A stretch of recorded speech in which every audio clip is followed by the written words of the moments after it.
GT. Deve Gowda ಅವರು ನಮ್ಮ ಜೊತೆಗೆ ಮಾತನಾಡ್ತಾ ಇದ್ದಾರೆ. ಸರ್ ನಮಸ್ತೆ ಸರ್. ನಮಸ್ತೆ ಅಮ್ಮ. ಸರ್ ಇವತ್ತು ದೇವೇಗೌಡರ ಪತ್ನಿ ಚೆನ್ನಮ್ಮನವರು ಇವತ್ತು ವಿಧಿವಶರಾಗಿದ್ದಾರೆ ಸರ್. ಹೌದಮ್ಮ, ಎಲೆಕ್ಷನ್ ಇತ್ತು, ಇನ್ನು ಫ್ಲೈಟ್ ಲ್ಯಾಂಡ್ ಆಗ್ತಾ ಇದೆ. ನನಗೆ ಕೇಳಿ ದುಃಖ ಆಯಿತು. ಚೆನ್ನಮ್ಮನವರು ದೈವ ಭಕ್ತರಾಗಿದ್ದರು.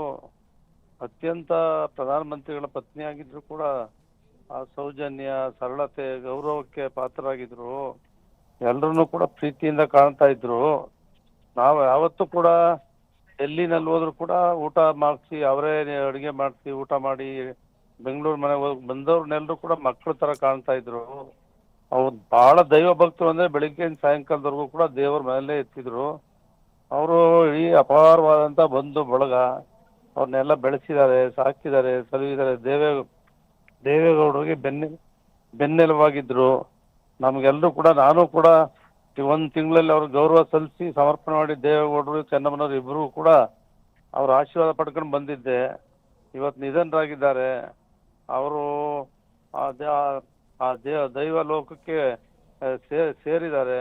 ದೇವೇಗೌಡರಿಗೆ, ಅವ್ರ ಕುಟುಂಬ ವರ್ಗಕ್ಕೆ ಎಲ್ಲರೂ ಕೂಡ ದೈವ ಈ ದುಃಖವನ್ನು ಭರಿಸ್ತಕ್ಕಂಥ ಅಪಾರ ಅಭಿಮಾನಿಗಳು ದೇಶದಾದ್ಯಂತ ಇದ್ದಾರೆ.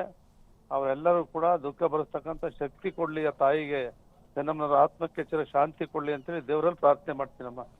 Okay sir. Thank you. ಧನ್ಯವಾದಗಳು ಸರ್.